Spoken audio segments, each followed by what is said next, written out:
Hello, good morning, everybody. Welcome, lovely to see you. Sorry, we're a little bit late, had a few technical issues, but that's the norm, isn't it? Let us know where you are, what the weather's like. It's grey and raining in London today, but let me know where you are in the sunshine. So I'm Karen from Small Business Britain and run the F Entrepreneur campaign. For those that don't know me, we've got Sussex is grey, very grey in Wiltshire. Oh dear. Is summer over? I hope not. I hope not. It's also rainy here. Oh, grey and Brighton. Oh my goodness. Good morning, everyone. Good morning. Right, we'll get people in, but I'm very, very happy to be joined by the wonderful Marina Gask, who is one of our ISO 100s and who is a incredible journalist, writer, press expert, and works with women on getting our stories out there and getting our, authentic self done. And Marina is an absolute legend, and we're so happy to have you with us. So, hello, Marina. How are you? Hello, Karen. Hello, everyone. Um, it would be really helpful, actually, for today if anyone watching, could post in the chat what business you have, because that helps me to sort of tailor what I'm saying towards what you do. So whether you're a consultant or you make candles, or you're a fashion designer, or you're a hypnotherapist, whatever you do, it's really helpful if I know. So please let me know. Distillery. Oh, lovely. Now you're talking. Brilliant. So I will hand over to you, Marina. And with anyone with any questions, if you want to just pop them in the Q&A or in the chat, we will get to them at the end. We'll make sure we have some time to answer your questions. So, if Marina has sparked something in you, please do ask us. And if we don't get to them in the time allotted, we'll make sure that we do them afterwards. So should we crack on then? Shall I share our screen? Yes, please. Let's get going. Okay. Let me get your lovely presentation. Oh my God, I've lost the presentation, everybody. Oh my goodness. Hang on a minute. Hold caller. Hold caller. Everyone look at my emails. 1 second. There we go. There we go. Right. So, how to make the press fall in love with you. So, I am Marina Gask. If you could take us on to the next slide, please, Karen. So, my background is oh yes, sorry. Identify what journalists want, and they'll love you forever. So that's my identify what journalists make their job easier, and they'll love you forever. Sorry, I came up with that very late last night. So it's all about sort of tailoring what you do towards what you know journalists are going to need today or this week, and I'll talk to you about how to do that a bit later. So yeah, as Karen said, I'm a press and visibility coach, so I advise businesses and consultants and leaders on how to make themselves more visible to the press. I'm also a journalist. I've been a magazine editor.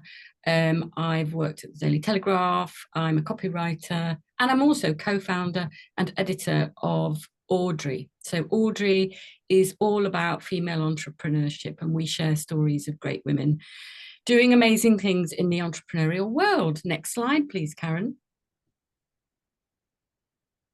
So yeah, my journalism career started at just 17, which was an amazing place to work. And I wish I could tell you some stories about that, but there isn't time. I was editor of Sugar magazine. I went on to be editor of More magazine. And yes, I did interview Kylie. I was editor of Top Santé magazine. And I worked on the launch of John Lewis edition. And I've worked on all the magazines you can see at the bottom there: Cosmopolitan, Glamour, Glamour, Red, and Marie Claire. And I now write a lot for newspapers. So up on the right there, you can see a piece I wrote about over 50s buckling the redundancy trend. That was for the Telegraph. I've written about autoimmune conditions for iNews, and I write now for a mixture of newspapers and magazines. There we go. That's me. So why get press coverage? Think about what you want to achieve. I think you have to press the, there we go.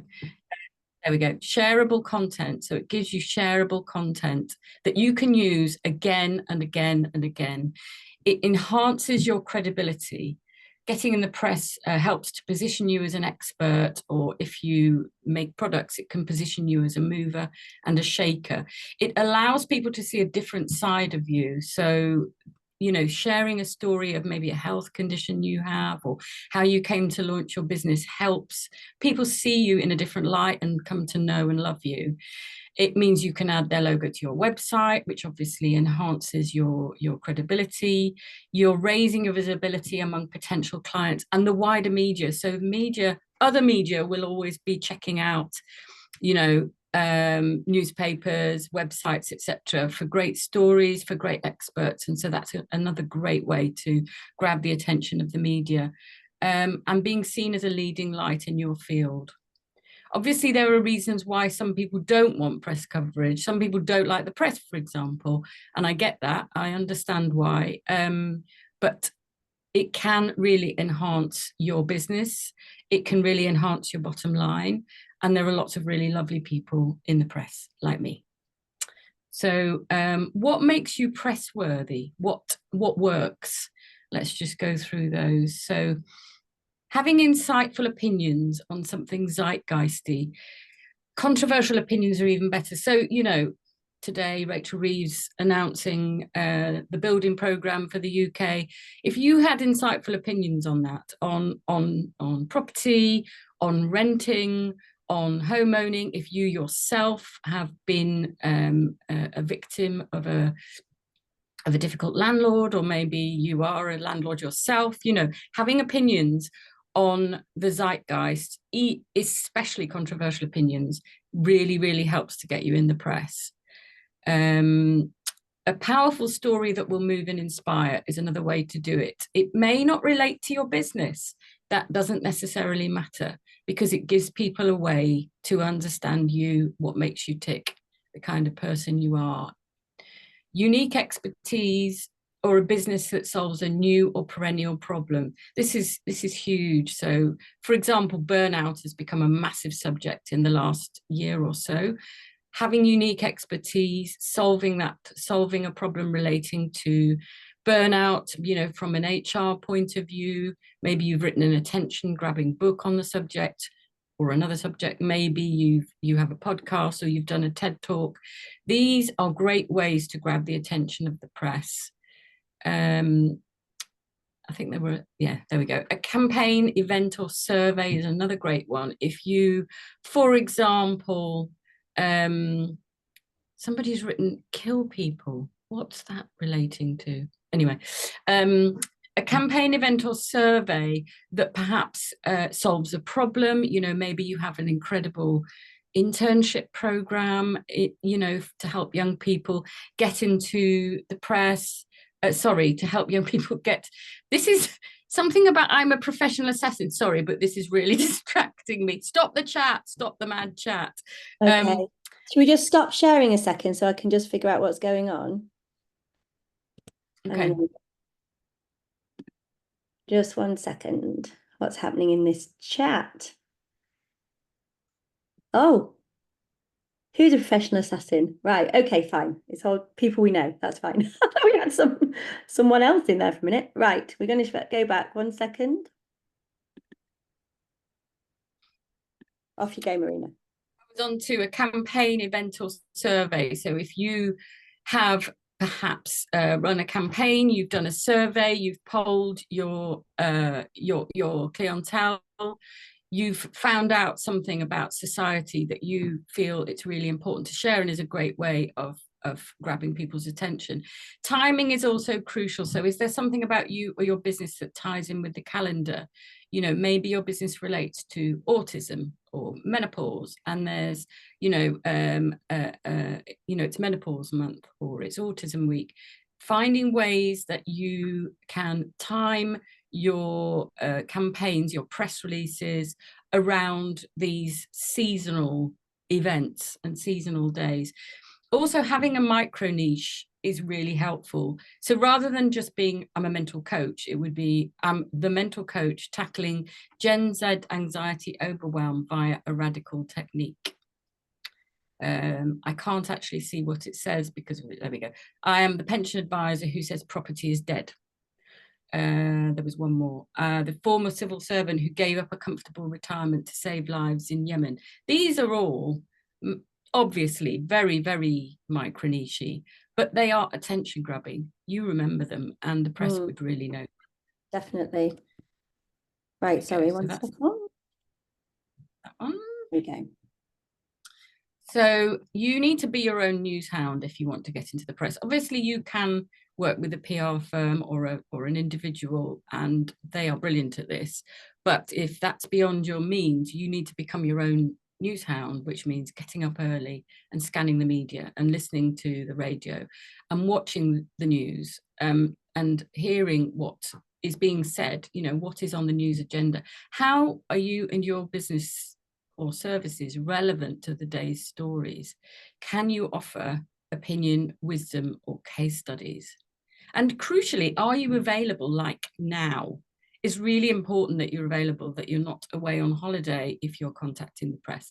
Because if somebody needs to speak to an expert or a case study that's relevant to a story they're working on for the day's paper, you need to be available. You can't be in Canada and still asleep.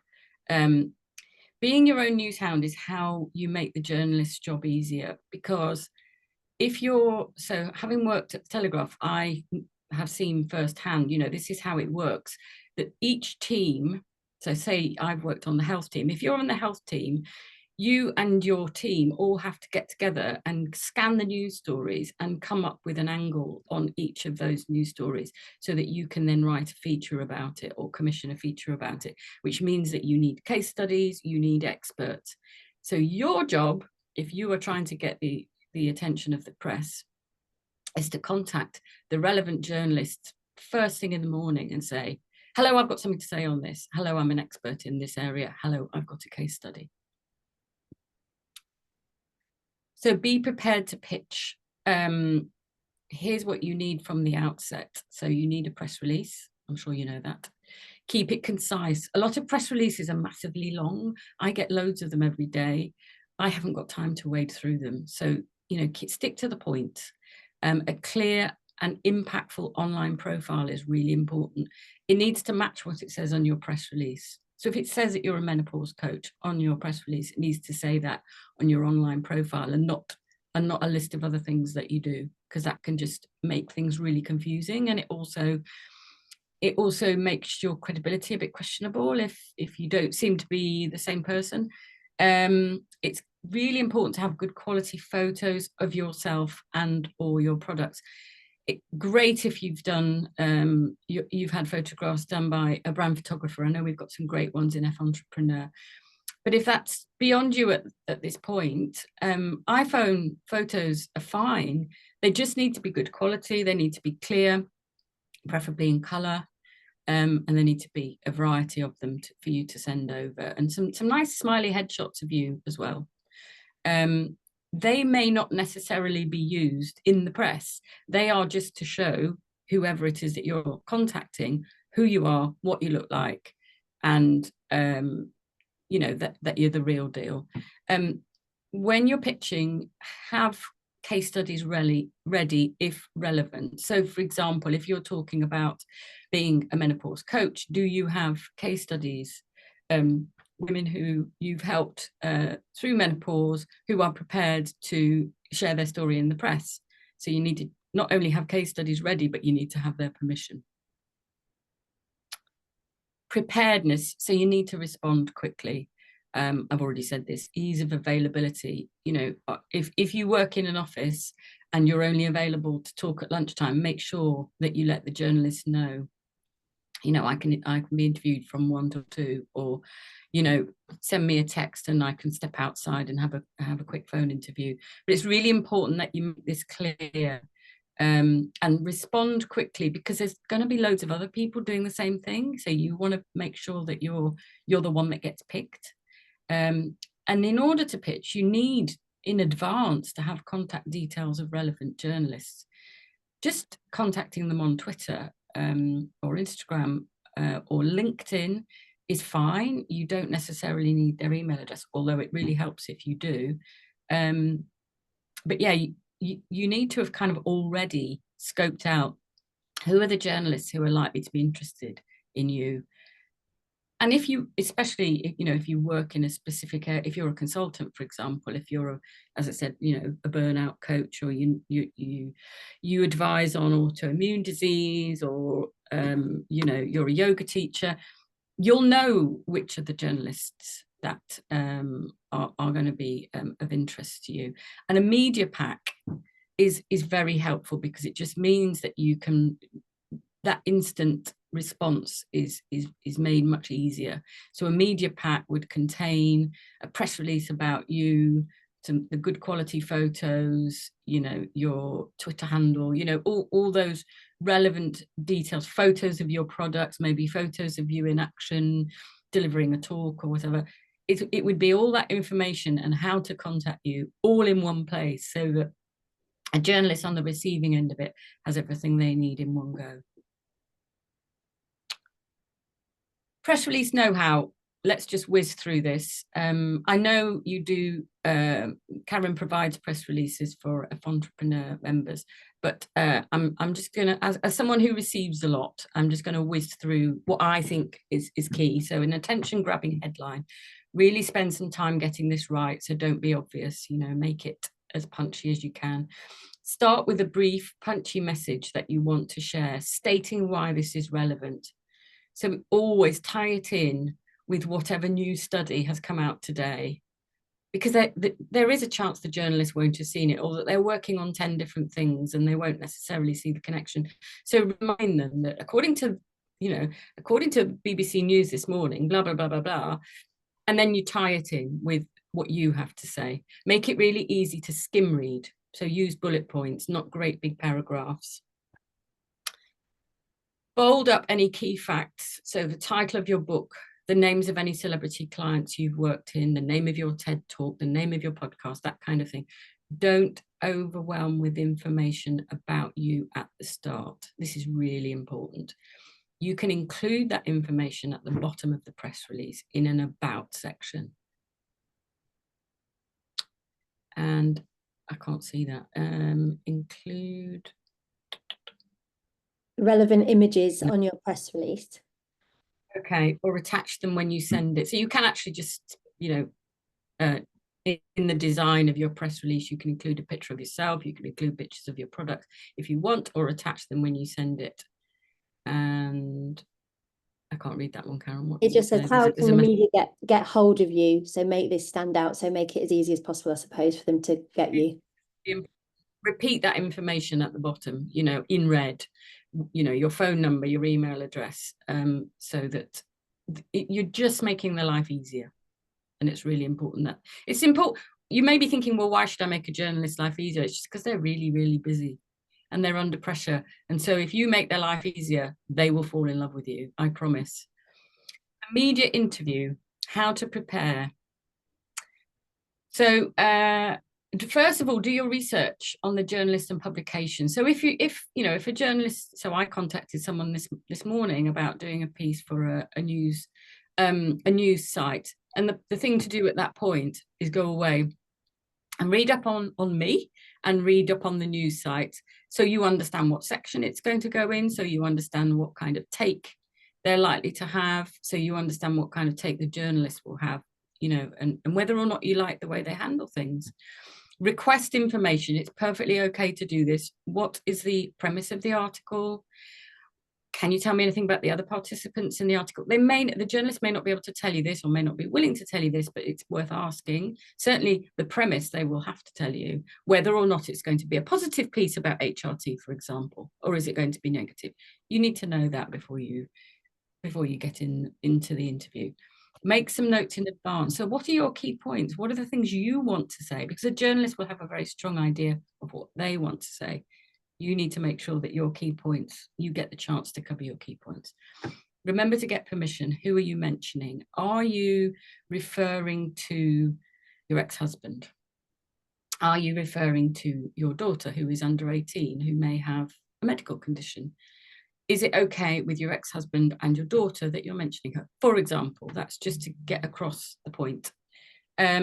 Get contact details of the journalist so that you can follow up with them. You can check on the publication date. if you've got any questions, if there was something you were worried about, you know, maybe you said something and you think afterwards, actually, no, I'm not comfortable saying that. You can let them know. Be concise and say something new, you know, be concise, you know, try and make your point. I mean, this is why it's important to take notes, because that helps you be concise, doesn't it? You know, be concise, as in don't, you know, don't bang on, don't and ah, don't repeat yourself, and say something new. Try and say something that's just really striking. Stop if you're not comfortable. I mean, obviously, you don't want to stop if you've already done the interview, because that's not fair on the journalist, unless there's a real red flag, you know, unless you felt that there was something underhand going on in the way that the interview was conducted. But I would definitely say, I'm, you know, I don't want to alienate loads of journalists here, but, you know, it's really important that you're comfortable before you go ahead. And if you're not comfortable, you can say I'm not comfortable, and why, and then you can at least have a discussion about it. The magic wand effect, what to do now, you're a media star. So bang on about it, obviously. Write a post about why you did it, share it, share it, share it. And you can, you know, it's content that you can share indefinitely. And thank the journalists online, especially, well, if you like the piece, like and comment on their posts afterwards. That really makes a friend of them, and it also makes them remember you, so they think, oh yeah, I liked her, she was great, or him. Don't be a stalker, but keep them informed of your latest exploits. If you do other things apart being a menopause coach, you know, if you're also a hypnotherapist, or you're also a counsellor, it's worth letting them know that, and further down the line, so that they might think, well, she was a great interviewee, so I'd like to talk to her about hypnotherapy for this article I'm writing, blah, blah, blah.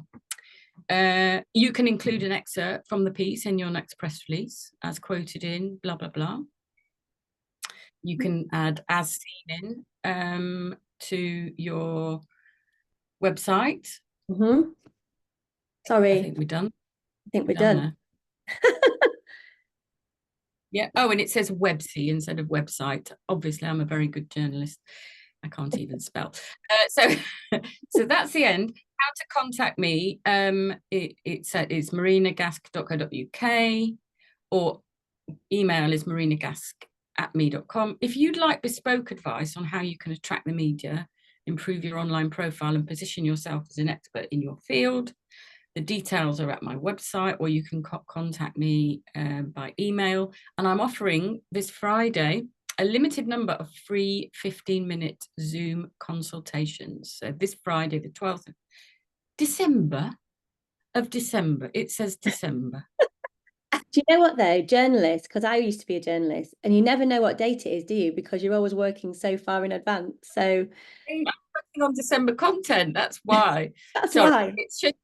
It should say Friday, the 12th of July, and you can book your time slot at marinagask@me.com. So it's happening this Friday, 12th of July, not the 12th of Sorry about that, everyone. I'm going to call you on the 12th of December. Thank you, Marina. That was so impactful and insightful, and such good tips, because it is can be such a minefield, can't it? And it's so scary at times. And what a lovely offer. And if any of you give Marina a Google after this, you'll know that 15 minutes of her time is a very good offer indeed. So I thank you so much. That's really kind. I'm just going to stop sharing now so we can have a quick look at the chat and see what people are saying, because I couldn't see, because I was on slide duty, which is why they were so bad. I'm so sorry.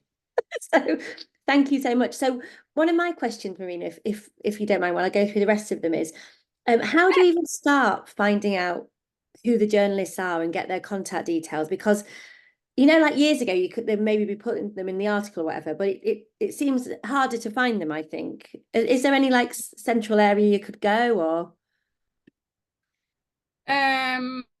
There are. I think there's one called Muckrack, isn't there, where you can get, I think you have to pay to get journalist contact details. But I think a good way, it really is to connect with them on social media, and, you know, try and get in their line of vision, and then message them and just say, I'm really interested in what you write about.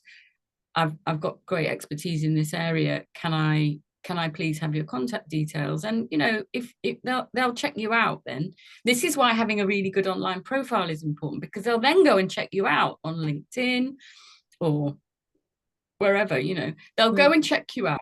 They'll look at your website. And if they think, oh yeah, she is great, or he is great, but you know, the real deal, I'm really interested in talking to them. I'm really interested in adding them to my Rolodex of contacts. I actually do have a Rolodex. I'm that old school. Because you want to have those people ready. You know, I'm working at the moment on an article about avocados. I'm writing one about autoimmunity. I'm writing one about HRT, and another one about interracial marriage. I need experts for all of those. And in some cases, I need case studies. So having them at the ready is really, really important. Yeah. So sorry, back to the question.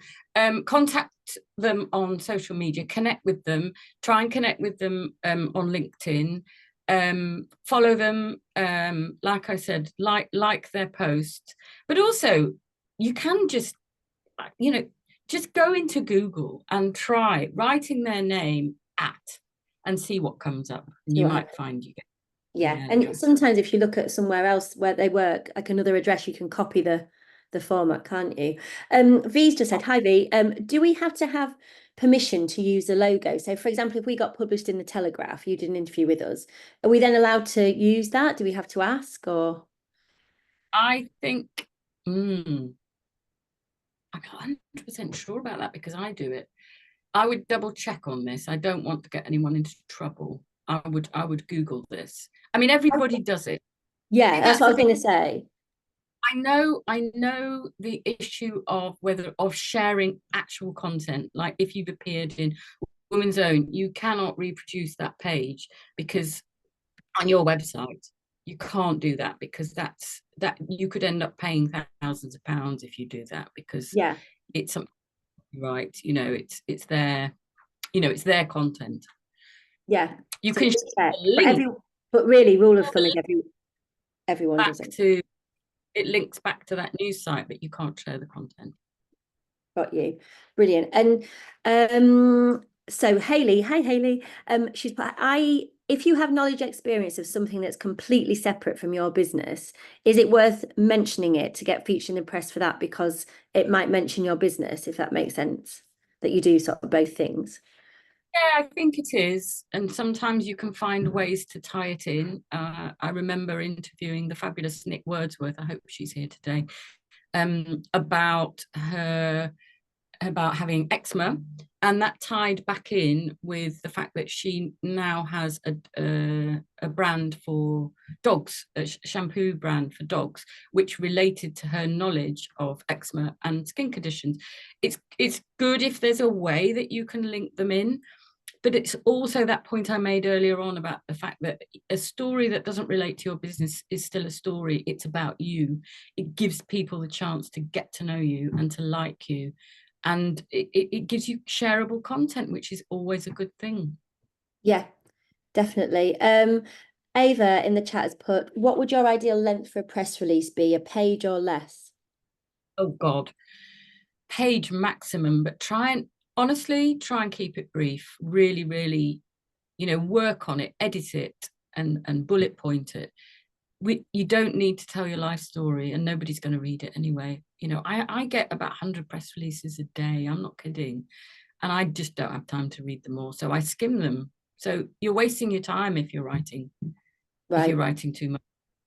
And that leads on to another question that somebody asked, actually, is like, what is the most memorable press release you've had, or one of them? Like, what's a good example? Lord. That's a really, really difficult question. I always like press releases that have a headline that's in quote marks and is funny, you know, or shocking. So a quote from you, you know, a short quote from you is far more powerful, I think, than just a bog standard headline.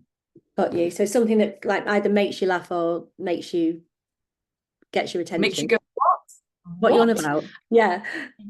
Okay. If you are emailing a journalist, remember that what you put in the subject line is really important. It's as important as what you put in the press release, because otherwise they're just not even going to open it. They're just going to delete it.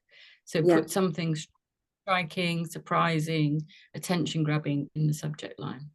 Yeah.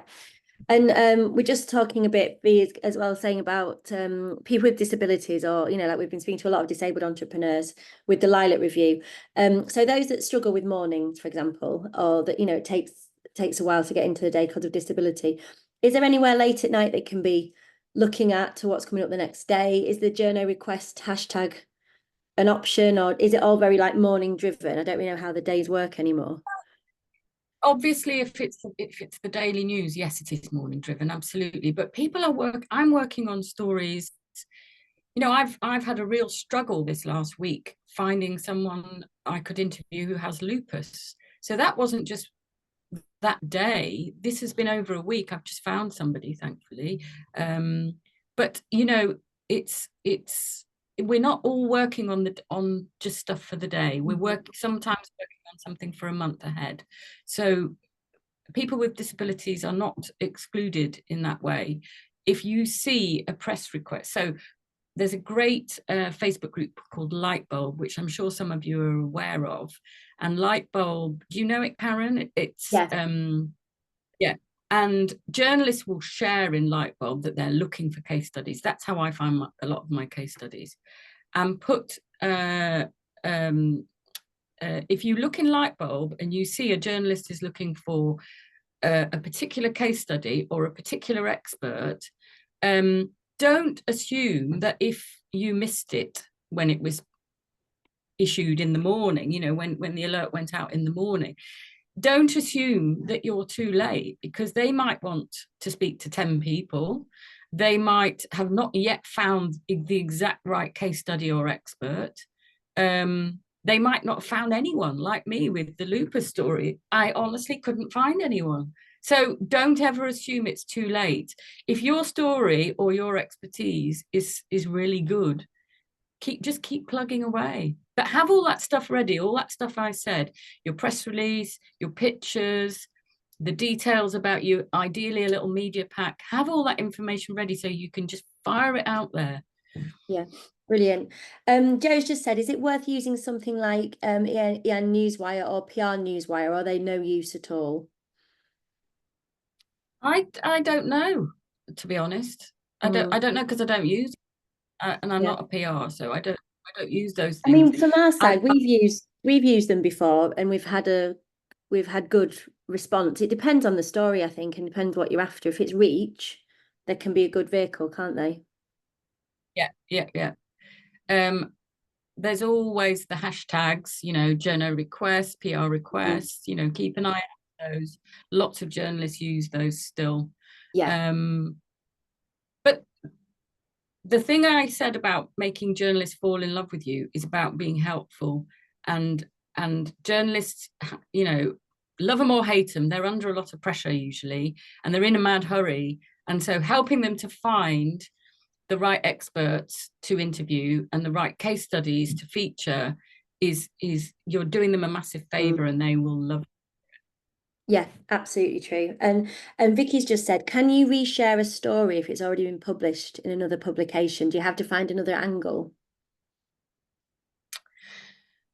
Do we mean if I've already told my story in X publication, I can't tell my story? Right. So this is an interesting question.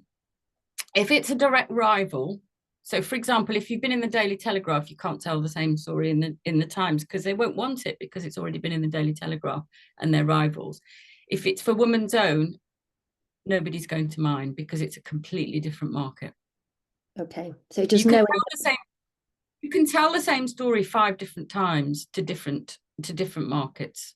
You could tell it 10 different times, slightly different version, you know, as long as it tends to be the case that if it's direct rivals, it won't work. And it's really important, if you see somebody is looking for a particular story and you contact them, if you've already told your story in the press, you do need to mention that, because otherwise you'll just find when they come to interview you and that subject comes up, they'll say, oh, well, we can't use you. You know, it's really important that you share that information. Right, brilliant. We had another question. Let me Oh, LinkedIn. Is there anything that people could be putting on their LinkedIn profile to say that we're open to be talking to journalists or we'd like to be featured in the press? How can, put the bat signal out there a bit more?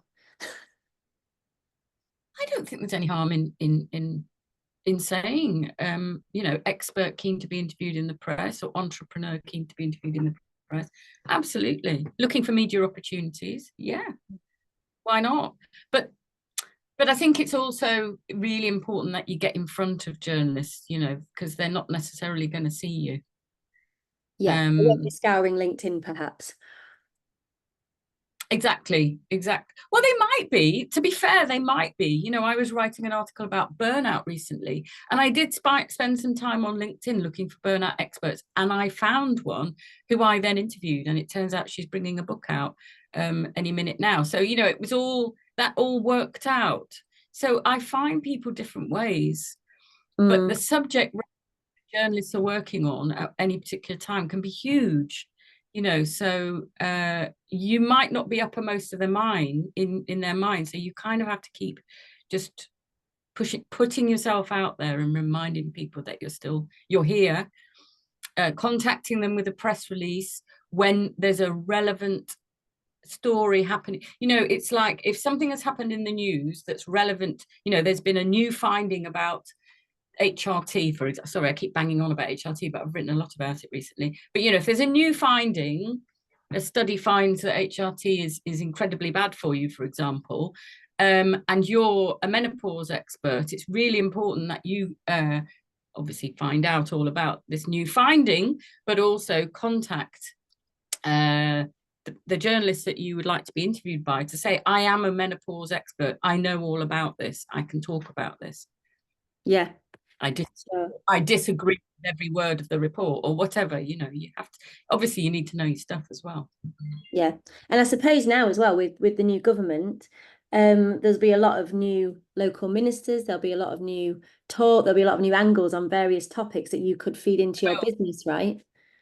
There will. This is going to be an interesting time. The news agenda will change. Already we're talking about building houses left, right, and centre, and there's going to be a lot of new opportunities. To talk to the press, to be involved.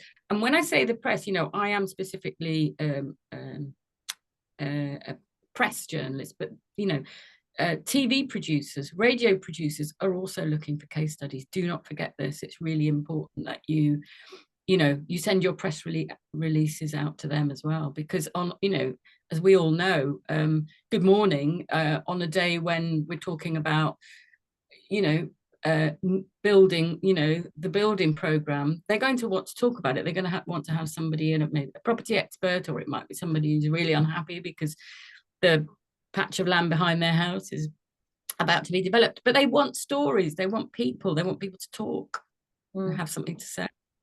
Definitely. And just in terms of, for people that don't understand, like long lead versus short lead, like when should we contact journalists? Because like I know we were joking about it earlier, but you probably are working on December stuff right now for the long lead press, aren't you? So when do we say, if we've got a Christmas product coming out or something, what's the timing on that?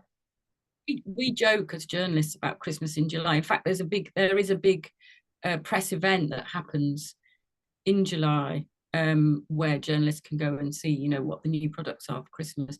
So they're already planning their Christmas content now. That's Christmas, though. It's not the same for everything throughout the year. However, if you know that in a month's time it's going to be, for example, Mother's Day. I know it's not, but if it were, and you had a great story about how your mum inspired you to launch your business, or you launched your business with your mum, or it's since you've become a mum that you've launched your business. These stories are all really good for Mother's Day content. So you would contact the journalist, a month ahead at least, to say, I've got a great Mother's Day story. And then you just give them a really, really quick summary of the story and why it's amazing. Yeah, so it's thinking about the now and also in the future, and what is coming up. Yeah. Like we've got Halloween coming, we've got Christmas, we've got Valentine's, just think how you can feed into that narrative a bit. Also national days, National Mm. Day of Autism, National Day of Menopause, national, all of these big days that are relevant to you. Yeah. You need to have them on your calendar and be ready to, you know, to fire out your press releases well in advance. Definitely. I had a great chat with on Instagram Live this morning with Hayley, who runs Dotty by Braille, and it's National Braille Week. I'm sorry if I've got that wrong, Hayley, in October. So she's gearing up to get all her new products ready for that. And it's a good thing to do, isn't it? I've got it right, brilliant. um, this is a really good question, actually. So what do you do if, say, a publication contacts you that's really not in your value set, for example, that makes you a bit like, oh, they're not really, but the reach is massive? Is it just a personal decision? I think you have to think about the premise of the article. I can think of many, many examples when I've, had to stop and think about this, for myself, because Mm. I'm a busy, and I get press coverage myself. Um, you have to think about the premise of the piece. You have to think, is it ultimately going to do me good as a business? Am I going to be able to sleep at night? You have to think about the comments. Are you going to be able to live with the comments?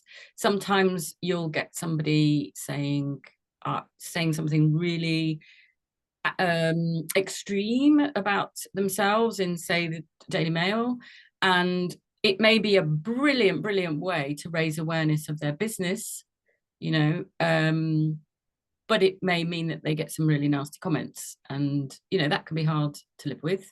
Not just the Daily Mail, obviously. There are other newspapers out there, but it's just really important to think it through. I would say talk it through with a friend, maybe a fellow entrepreneur, and just think about, okay, what might the implications be if I do this?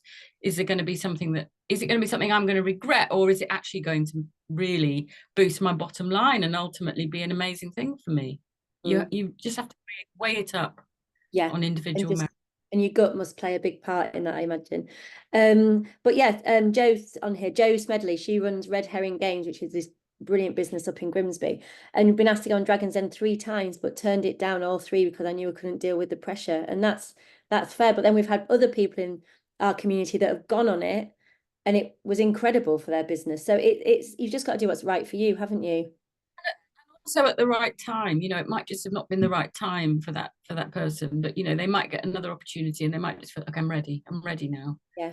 And And like V's saying here, she had an opportunity through Lightbulb actually to go on GB News. And she's like, it's definitely not my channel, but you had loads of comments and messages from people saying thank you for talking about inclusion. So it gave you that reach, doesn't it? When that's others the, maybe that's can't. the thing. If you're talking about something that you really believe in and that you're passionate Mm. about, you can't just be reaching the people that already agree with you. You have to reach everyone.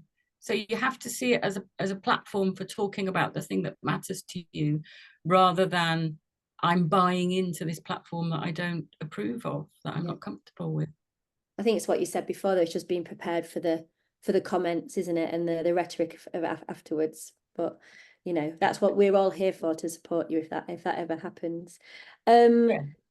I must out to reach. Oh, this is great. I must reach out to everyone. I'm learning so much. Bless you. This is Victoria Marina, who her business is Fan the Glory with Tori, and she makes fans because the fan making. I'm sorry, I'm saying it all wrong, Victoria, but the fan making is diminishing, and it's one of the last sort of gorgeous trades that we can learn. And she learned that and went, I'm going to do it. And Victoria goes around schools and everything, teaching people how to make fans. It's incredible.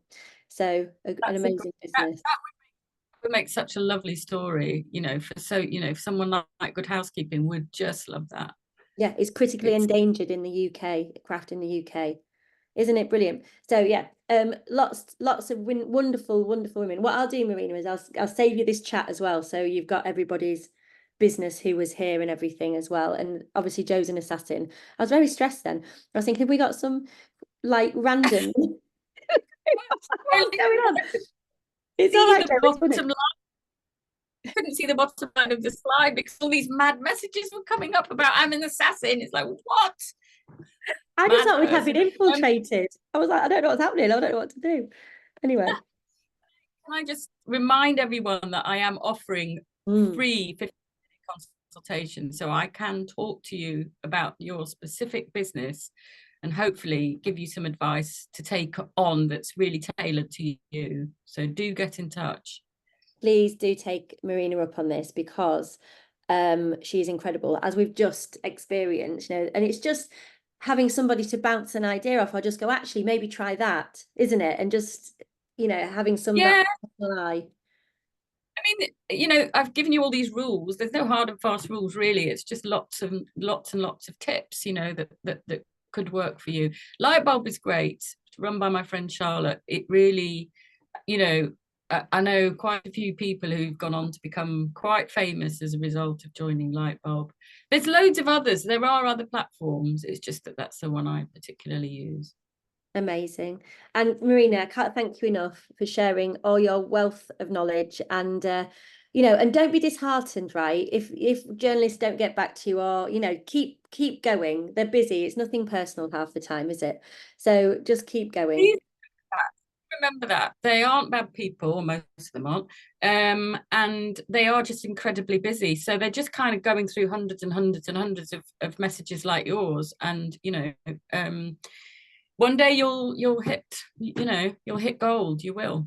You You really just have to will. keep trying. Keep going. And if you're feeling a bit fed up with it all, jump into us and we'll give you the motivation back to do it. We're all in it together. Marina, you're an absolute legend. Thank you so, so much. Please do take advantage of this incredible offer, not in December, in July, and it'll be amazing. That just sums up journalist heads, right? That was everything you needed to know. Thank you so much and have a lovely rest of days, everybody. If you've missed it or you want to watch again, it's going to be on the blog, the F Entrepreneur blog later today. So if anybody's missed it or you want to catch up, thank you very much. And thank you, Joe, for saying our podcasts are hilarious. I've been hungover for most of them, but there we go. They make for good listening, don't they? Anyway, I will see you very soon. All the love. Bye bye. Bye, bye, everyone. Bye.